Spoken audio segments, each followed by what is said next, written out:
Penyediaan peralatan seperti picagari, hormon ovaprim, human hyaluronic gonadotropin, natrium klorida, larutan minyak bunga cengkeh, tangki transit, tangki pembenihan dan penimbang perlu disediakan sebelum memulakan kerja pembenihan ikan. Tangki-tangki yang digunakan perlu dibersihkan dan diperiksa bagi memastikan tiada kebocoran serta semua sistem beroperasi dengan sempurna. Dulang penetasan seterusnya diletakkan ke dalam tangki dan air ditakung sebagai persediaan untuk taburan telur. Saiz picagari yang akan digunakan adalah bergantung kepada saiz induk ikan.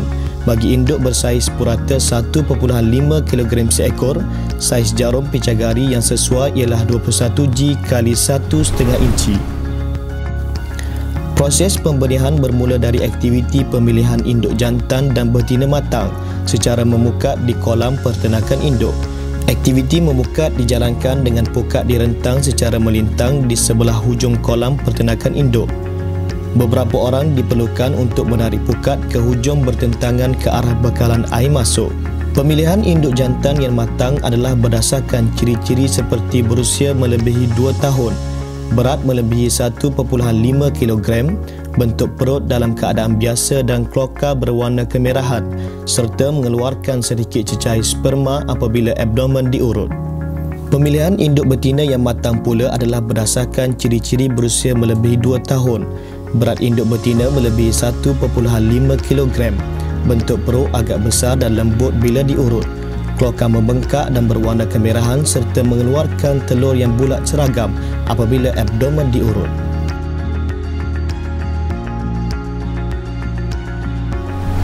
Suntikan pertama bagi tujuan rangsangan telur induk ikan betina dilakukan pada jam 3 petang dengan menggunakan hormon ovaprim yang dicampur dengan natrium klorida pada nisbah 80-20.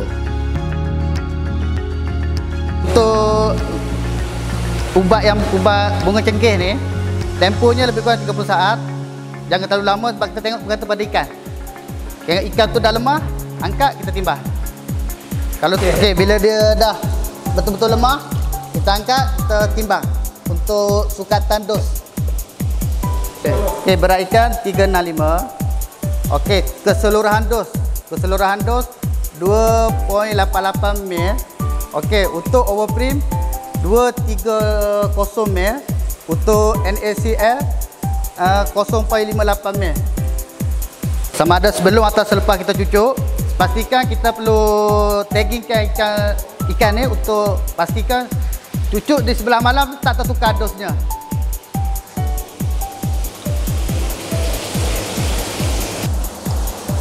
Untuk kita nak cucuknya, pastikan daripada kepala ke ni boleh kurang dalam 3 inci. Kedudukan jarumnya 45 darjah ke depan. Bismillahirrahmanirrahim. Pada jam 3 petang, dos yang kita dah buat suntikan ialah 0.82.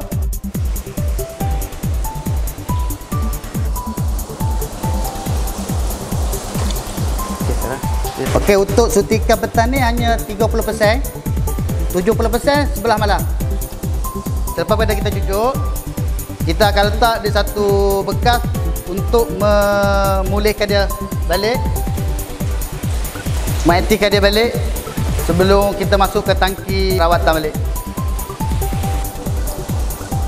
Selepas pada suntikan pertama jam 3 petang, lebih kurang jangka 8 jam ke 9 jam akan ada suntikan kedua.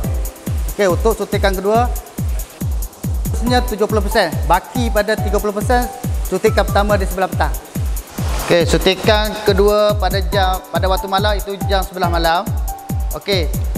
Berat ikan ialah 365 kg. Dos keseluruhan yang kita perlu suntik ialah 288 ml. Pada jam 3 petang, dos yang kita dah buat suntikan ialah 0.82. Untuk malam ni, kita akan suntikan kedua iaitu 2.02 ml, iaitu di sebelah kiri. Kedudukan jarumnya seperti biasa, 45 darjah menghadap ke depan. Selepas pada suntikan, kalau boleh gosokkan di tempat suntikan bagi mengelakkan ia bengkak ataupun luka di bahagian dalam. Suntikan tambahan untuk induk betina pada sebelah malam, iaitu jam sebelah malam, ialah hormon HCG. Okey, untuk suntikan hormon HCG, suntikannya di sebelah kanan, sebabnya tadi kita akan dah buat suntikan di sebelah kiri. Kedudukan jarumnya ataupun kedudukan darjahnya sama, 45 darjah dan ke depan. Hormon yang kita suntik ialah 0.1 ml per ekor.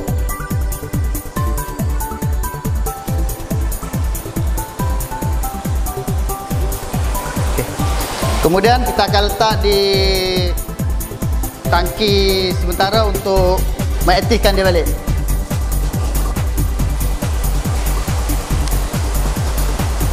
Okey, suntikan untuk induk jantan kita suntik sama seperti induk betina di siri atas, sama ada kanan atau kiri terpulang. Kedudukan jarum 45 darjah dan ke hadapan. Suntikan dosnya 1 ml untuk 1 ekor ikan.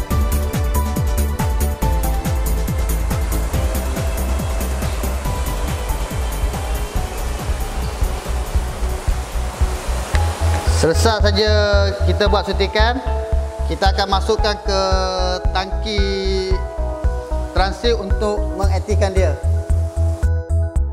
Proses perawatan telur ini dilakukan dalam selepas tempoh 9 hingga 10 jam kita menyuntik hormon pada malam sebelumnya. Kita akan mengambil induk betina di dalam tangki transit. Dalam proses ini, induk betina kita perlu memegangnya dengan ketat. Proses perawatan telur ini dilakukan dengan memicik dan mengurut bahagian abdomennya. Abdomen atau perut induk betina akan dipicik sehingga tiada lagi telur yang keluar. Proses ini diteruskan dengan mengambil seekor atau 2 ekor lagi induk betina. Selepas itu, induk jantan akan diambil. Dengan menggunakan kaedah yang sama, induk jantan dileret abdomen atau perutnya untuk mengeluarkan sperm.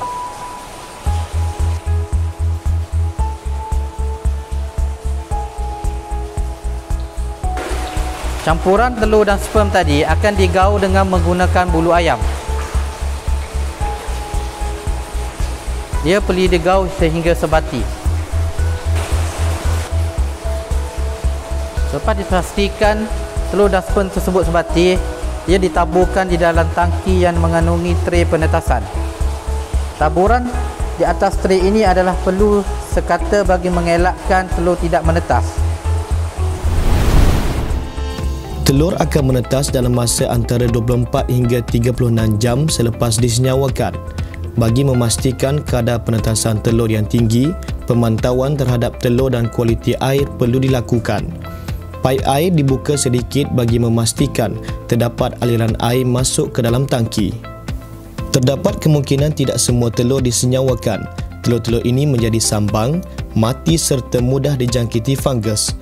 Selalunya ia berwarna putih dan jika dijangkiti fungus, akan terdapat bentuk seperti kapas di sekeliling telur-telur berkenaan.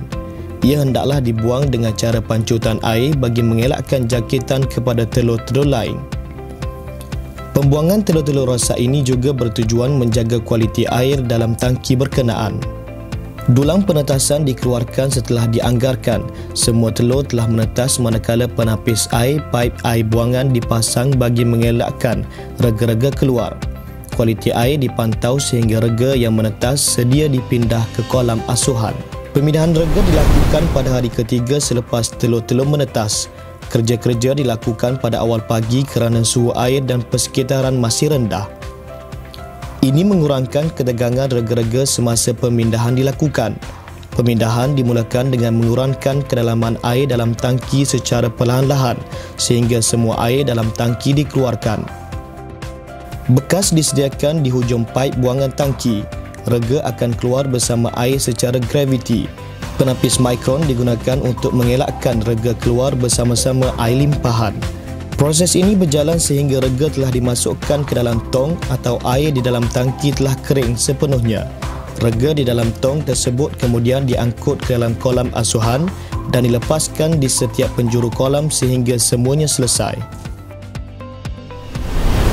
Kerja-kerja tuaian hasil dilaksanakan pada waktu awal pagi dan sebaiknya selesai sebelum cuaca panas atau tengah hari.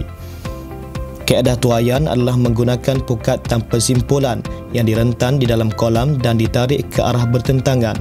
Proses penuaian ini dilakukan setelah benih ikan mencapai saiz dan berat yang diperlukan dan kebiasaannya untuk mencapai saiz 1 inci. Tempoh yang diambil ialah 30 hari hingga 45 hari sebelum dituai. Terdapat pelbagai saiz benih yang diasuh di dalam kolam. Bagi memastikan saiz benih adalah seragam, proses penggeredan dilakukan. Peralatan penggeredan digunakan bagi menganggar kuantiti benih. Kualiti benih juga dapat dipastikan melalui perhatian kepada bentuk fizikal dan pergerakannya.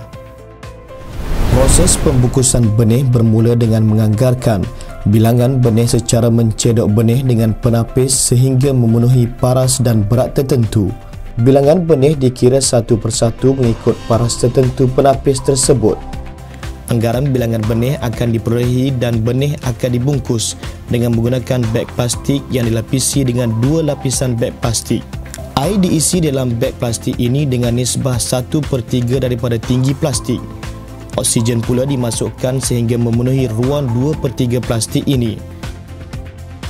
Beg plastik diikat menggunakan getah pengikat dan benih bersedia untuk diedarkan.